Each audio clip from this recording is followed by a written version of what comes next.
Good day, good people. My name is Brad King, and this is the Downtown Writers Jam podcast video series. Today on the program, I am super excited to have Angela Jackson Brown.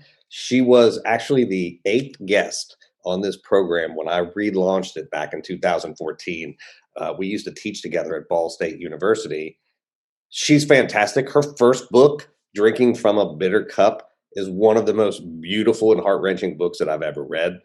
And I wanted to catch up with her because she's got a new book coming out and has done a phenomenal amount of stuff in between the first book and what's happening now.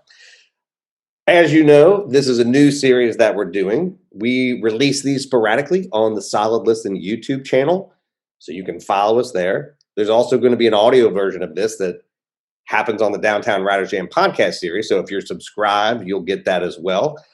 You can also find it at thewritersjam.com. which is the website where we do all of this stuff. And while you're at the website, you can both watch the show, listen to the other programs. You can buy the books of anybody who's been on the program through the bookshop link. You can sign up for our newsletter, and you can support everybody on the Solid Listen Podcast Network by clicking on that little Patreon button. And when you do that, just a couple bucks a month, you get free and behind the scenes shows, podcasts, commercial-free episodes, all kinds of stuff. So that's just a couple bucks. And if you can leave us a review wherever you're listening to this, that really helps us as we try to build this program. So back to today. So I'm just going to give you the skinny on Angela. It's really long, so I'm going to give you like the truncated version of that. She has her MFA from Spalding University, and I had met her when she got to Muncie. I think she had been there for a while. I don't know how long she'd been there. But was sort of at the beginning of what will become this professional writing career that she has. And I've had the joy and pleasure of watching her really come to her own as a writer and as a person. And it's one of the joys of like this program is that I get to sit in the arena and watch these things happen. And I'm so happy for her. So Drinking from a Bitter Cup, you should all go buy and read it, and don't do it in public because you will be wrecked. So after she gets done with this book, this brilliant book, all of a sudden, like I see on her Twitter and Facebook page, like, I'm going to write a play. Like, this is a thing I want to do. And so she writes Anna's Wings, and it ends up being part of the Indie Fringe's Diva Fest. And then she wrote Flossie Bailey Takes a Stand, which was part of the Indiana Repertory Theater, which is the big theater in Indianapolis. She wrote It As Well. And then she wrote another one called Black Lives Matter 2. And then in 2018, after writing 4 plays and like having great success in doing this stuff, she decides to write a musical. And so she writes a musical with Peter Davis called Dear Bobby, the musical. And it was about Bobby Kennedy announcing the assassination of Martin Luther King, which he did in Indianapolis. And so there had been a play about that at the RRT, and she'll talk a little bit about that. But like, I'm literally watching this brilliant woman like just switch like into novel, play, musical, like, and you're going to hear downplays this, is that it's just all words on the page. But dear reader, I am here to tell you that is not just words on a page. To be able to shift and move through those genres and to do them with success is amazing. I can't even do that in the one thing that I do. So watching her do this has been great. And she has a book of poetry out called House Repairs, also published in 2018. So literally, like, there's this like 5-year period where she's just like cranking stuff out. And her new book, When Stars Rain Down, comes out April 13th. And I saw the announcement for this when she said it was going to be in every Target store across the country, which is phenomenal. And it is such a testament to her skill and her writing and who she is and the hard work that she's put in and the story world building that she does. And when you read the books, you'll see, when you read her work, you'll see that it's ending up in one of the biggest retailers in the country, which is just a big deal. So I'm really excited to have Angela on today. 20 minutes was absolutely not enough time for us to have this conversation, but trying to keep these so that we're not having hour-long conversations all the time. And I can't wait for you to hear it. So without further ado, here is my conversation with Angela Jackson. The new book, because you were one of the first guests on the sort of launch of this program a few years ago. You have written like 4 plays in a musical. Like, I didn't even know you did that. Like, how did you get involved doing that? Well, okay, so my husband and I love the theater. We go see shows, in Chicago. Well, before the Yeah. pandemic, we would go see shows in Chicago. I've had the good fortune to go to New York and see a play, but most of what I see would be what most of the plays we saw were in Indianapolis, obviously because it was just close. But I was seeing a common theme of the plays that were often being brought to Indianapolis or were being put on were shows that didn't necessarily either have a diverse cast, or the roles that were that had Black actors were oftentimes um, kind of like what Hattie McDaniel was talking about back in the 40s and the 50s. I'd rather play a maid than be a maid. And I'm thinking it's the 2000 and whatever, and we're still focusing our attentions on those types of plays. So I just made the executive decision to take Toni Morrison at her word. If there's a book that you want to read and it's not there, then write it yourself. And I felt that way about the plays. And then I decided that I wanted to direct. So I've never thought that there was anything that I couldn't do that a book or YouTube couldn't teach me. So I took a crash course on directing, and I studied, what some of the greats said about how to put on a play. And so I just jumped in, headlong. And the musical came about as a result of they were having the anniversary of when Bobby Kennedy was in Indianapolis, and he told the crowd about Dr. King being assassinated. And by that time, I had about three plays or so that had been in circulation. So I was approached to write a play about Bobby Kennedy, but there had just been a play about him at the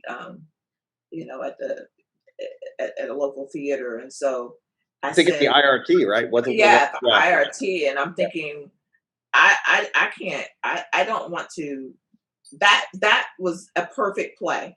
And Yeah. I thought, I don't want to just put on another play that tries to find a different angle. So I just said, well, what about if I did a musical? Brad, I don't know. I can't read music. I've never written a song in my life. But in the moment, it made sense. And I told myself, you can do this. Go to the library and get some books. So I reached out to a friend of mine, Peter Davis, who writes music. And I said, would you collaborate with me on this? And so I wrote the lyrics and he wrote the music, and the rest was history. I was watching it happen because you would tweet about it. Like every once in a while, there'd be a Facebook post or something about it. And it was just, one, it didn't surprise me because, what I know about you is exactly what you said, which is, well, I'm just going to do this. I don't really care if somebody says I can or can't, right? You didn't ask for permission to do stuff. Mm-hmm. But two, like, writing a play is really different than a book. Writing a musical is really different than writing a play. And you were just not only doing it, but having success doing it. You're like the annoying writer that the rest of us are like, well, what can't you do? Is there? But I tell my students, it's all words on the page. If you look at a play and you look at a novel, it's words. I mean, I'm not doing mathematical equations and putting words on the page. So the worst thing that can happen is that you try it. It's not the way that you want it, or other people don't receive it. And then you either move on or you do it differently the next time. So I don't believe in being an intimidated writer. If it's something that I want to experiment with and try, I'm going to try it. Yeah. At the core of it all, it's about good writing. That's all it is, good writing. And you can do that in any genre. Can I ask, because I've interviewed lots of people in writers' rooms, like who came out of TV and who end up writing really good books because it's all scenic and it's all formulaic, and books are structured, right, and things like that. And so it's a very transparent structure in TV. As you were writing plays and musicals, which are scene-based, right, like they're words, but it's still, you're using movement and all kinds of things to replace narrative and exposition. Did you feel like that changed the way you wrote your second book? because the second novel came out, like you did the first, like Drinking from a Bitter Cup, and then all this other stuff, right? And then When Stars Rain Down after that. Yeah, I say my the landscape of my novel have become more sweeping and more vibrant. I'm a very character driven writer. I can live in the land of dialogue forever, which really lended itself to being a playwright. Yeah. But within a novel, obviously, you have things like setting. You know, people want to know where the story is. So, as you know, writing the plays, I realized, you know, how important the details, the minute details. Now, you want to give the director room to have their own vision, but you also want to be able to help the director kind of see the world that you're writing about. So, I really think the two types of writing really fed into the other. Like I really know how to do dialogue. So that part came a lot easier for me when I wrote the plays. But thinking about a room where my characters are in and what details in that room do I focus on that's going to help tell me more about the plot, tell you more about the characters. So it's all been a master class of just learning how to be a better writer. I think even if you never want to write in another genre, it's worth your effort to Yeah. experiment. I mean, being a poet helps me to really have lyrical language, you know, be a part of my novel, something that I didn't think about too much in the beginning. You know, when I read Toni Morrison, I didn't really think about her writing her novels like a poet. But if Oh you yeah. go back and look at her, if you just take her, like, I'm a student of other writers. I usually buy two copies of a book, one to put on the shelf, like back there, but the other for me to study. Yeah. And I would sometimes, and a friend of mine, Crystal Wilkinson, who's an amazing writer, said, type the words that the other author has written. And I would like type lines from Beloved and then see what it would look like if I took each line like a poem. And so much of her writing reads like a poem. You Mhm. really could, if you change the way it looks on the page, you would think she had written a poetic piece as opposed to a novel. So you can learn. I've learned so much by just reading the writing of other people. I've talked oftentimes before I was a writer. You know, I didn't study that stuff in school. I sat and hand copied Gatsby in a cafe just because, like, I like Fitzgerald, and like that book was like, to me, it was the first sort of book about class, even though it's a different class that I'm from. And I would just sit and copy it hand just to feel what it was like to write that stuff. I don't know if it made me a better writer, but that's where it started for me. And to this day, I do the same. Like I'll sit, my notes are all annotated. Like I can't read a book without annotating the book. Yeah. And the other thing that it teaches you, and especially it helps my young writers who still, some of them are in awe of certain writers, feeling as if they're doing something that they can't do. Yeah, And I'll ask them, I want you to read the first chapter, and I want you to circle any words that this writer is using that you've never heard before.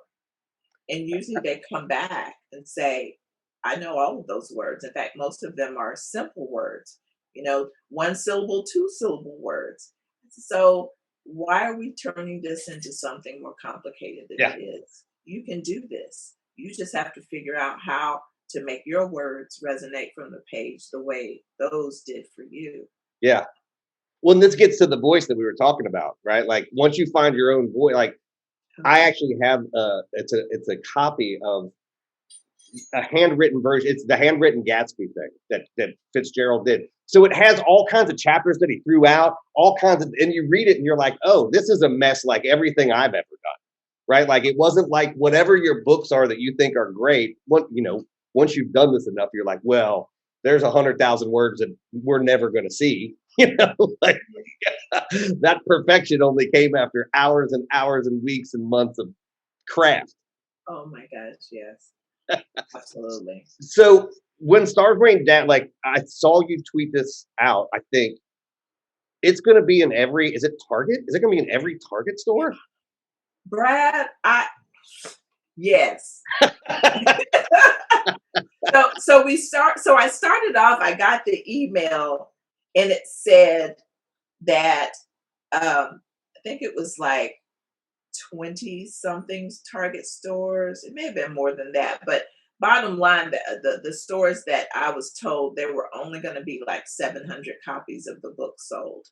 And so then within like a 2-week time, we got notified that every Target store was going to carry the book. Yeah, I don't even know where to go with that. And like I think I saw you posted on Twitter.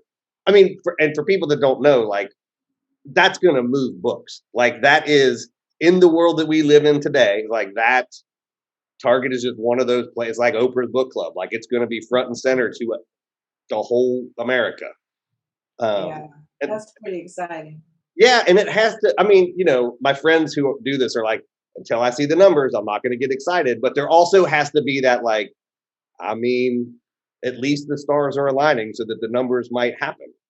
Exactly. And that's the thing that I think a lot of um, beginning writers don't understand. I didn't understand when I published my first book. I assumed my book would just be where books are. I didn't know that there was a business end of this that gets your book into Yeah, bookstores or gets your book onto the shelves of Target or get your book featured so that when people walk into the store, there's a big signage yeah. with your name, your book, and all that.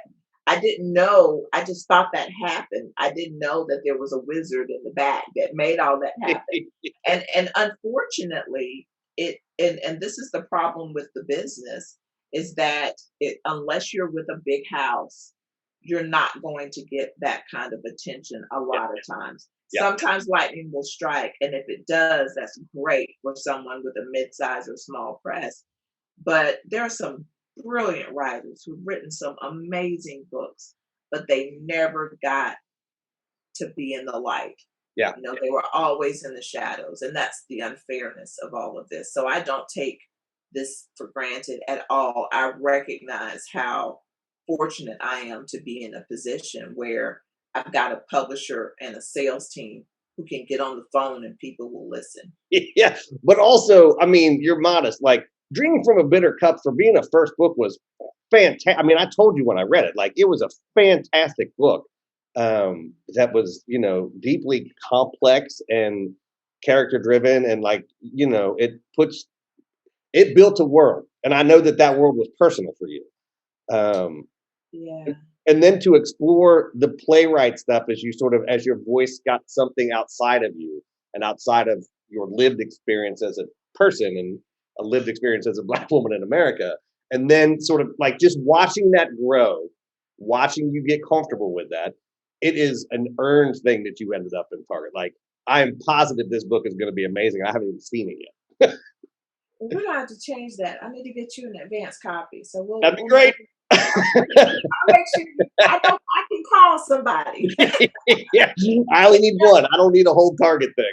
And I'm gonna tell you that the other difference is like when I published the first time, my advanced copies were all electronic. So I didn't get that sensation of having a big box come with an advanced Oh, copy. So when I got the advanced copy for this book, it was I definitely did a happy dance because it definitely felt like I had arrived, you yeah. know. And obviously I put in the work and I know that I put in the work, but it's just something special about having someone validate it. Yeah. Yeah. And that box is weirdly one of those things. And it's like, when John and I got our first one, like I cried. It was just like, Yeah. you felt like this thing had made it into the world. And what happened after that was almost irrelevant because you had done it. Yeah, because I spent so many years with these characters. I mean, I rewrote this book twice. I don't really talk about that. Yeah. But this book has gone from 4 narrators to 1 narrator. We were rejected the first time. We rewrote it, or I rewrote it, and we sent it out, and the rest is history. Yeah. It is. It's just been such a pleasure to watch your journey from one of the front row seats out here on the side, watching you, and not only as a writer, but as someone who talks about this stuff and like talks about bullshit that you had to deal with as a Black woman writer, trying to write stories that matter to you and having people do what they do, right? Which is tell you not to do that. Like, You um, know, and I think people really are meaning the best. They're not really trying necessarily to shut you down. They think they're giving you advice sure, that's going to help you, but not realizing what they've done was tried or inadvertently took your voice. yeah.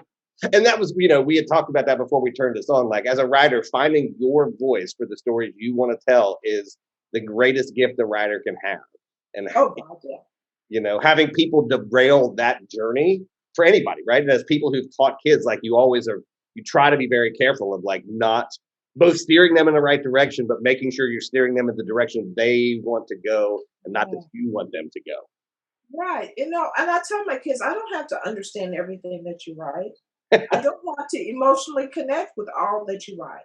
Yeah. But I've done this long enough that I can identify the things that you can do to Yeah. improve in whatever genre you want to write in. Yeah. I always find it funny when people say like I can only read stories of like what if I don't connect. I'm like that's exactly why I don't read. Like I read things that are completely different than me because I already know what's happening here.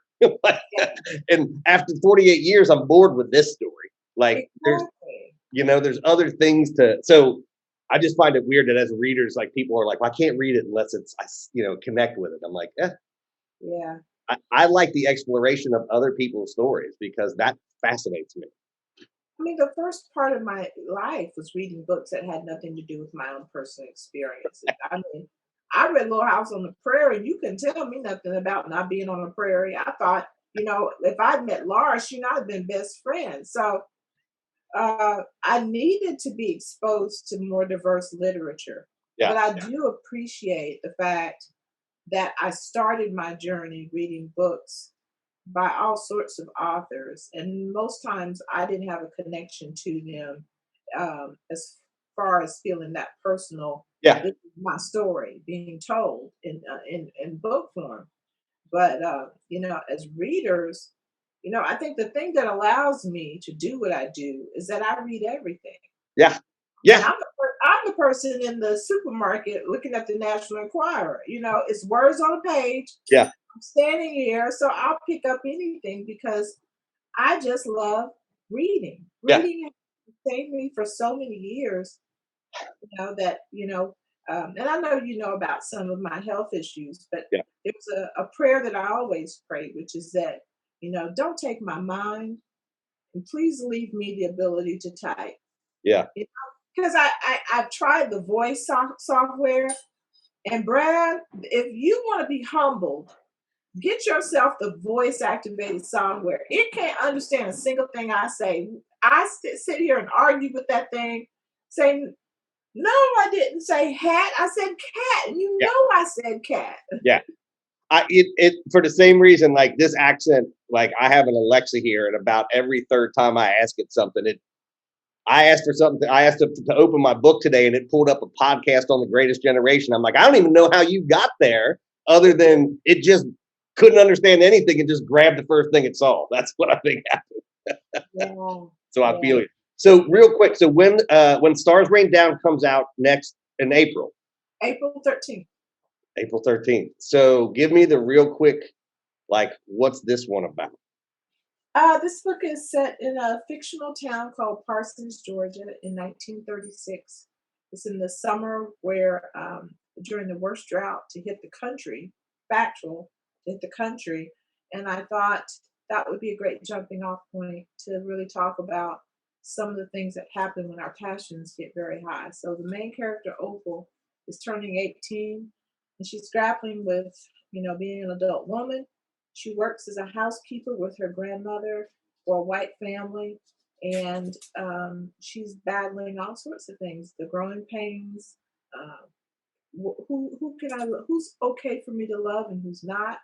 There's also a bit of violence that takes place with the Klan. So there's a lot here, and I really try to when I write a story. Um, I try to write I mean, pain and sadness and suffering, those are all part of who we are. But I do try to make sure that I make the joy.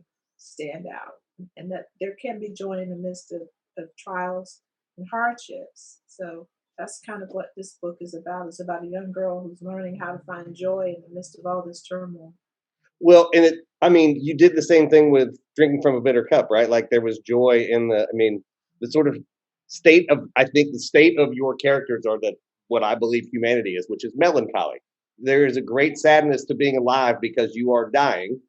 And in that comes happiness. Like in the sort of trials of that unhappiness, you can find joy.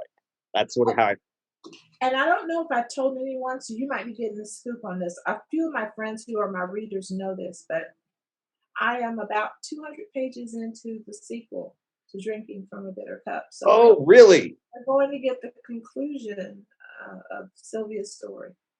That's really interesting. Well, we'll have to get back together and talk about that when that's done because that was a fantastic. That was one of those books I couldn't read in public because I was crying as I was reading it because it's a hard book. I mean, there's hard things in that book. Yeah. Well, Angela, it is fantastic to see you again. I could not be happier for your success, and also I'm not surprised one bit at all because you're just a fantastic writer. Oh, thank you so much, Brad. And thank you for the work that you do in our community to make writers feel important.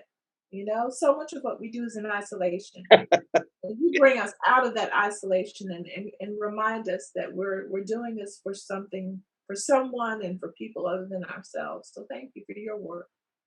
It is my pleasure. It is the best part of my day talking to writers because I mean, I think like you, writing saved my life. Yeah. And so the celebration of people that do it is actually very easy for me because I feel like I could spend the rest of my life doing this and never give back what I got from Exactly. it. Absolutely. Well, I cannot wait to pick up your book, and I can't wait for us to talk again. It was lovely seeing you today. Oh, lovely seeing you too. Thank you. That was my conversation with Angela Jackson Brown, whose book, When Stars Rain Down, is out April 13th, wherever books are being sold these days. You can also pre order it now on bookshop.org or Amazon or wherever you buy your books. Before we get out of here, just a couple reminders. If you like what you heard or saw today, please leave us a review wherever you listen to podcasts. While you're at it, don't forget to check out the other shows on the Solid Listen Podcast Network, including the flagship Mother May I Sleep With podcast with host and our Solid Listen podcast queen, Molly McAleer. Don't forget, the Jam podcast is out every Wednesday, so get yourself subscribed wherever you listen to podcasts. And remember, you can always catch us on Twitter and Instagram at The Writers Jam. Until the next time, I'll see you around the internet.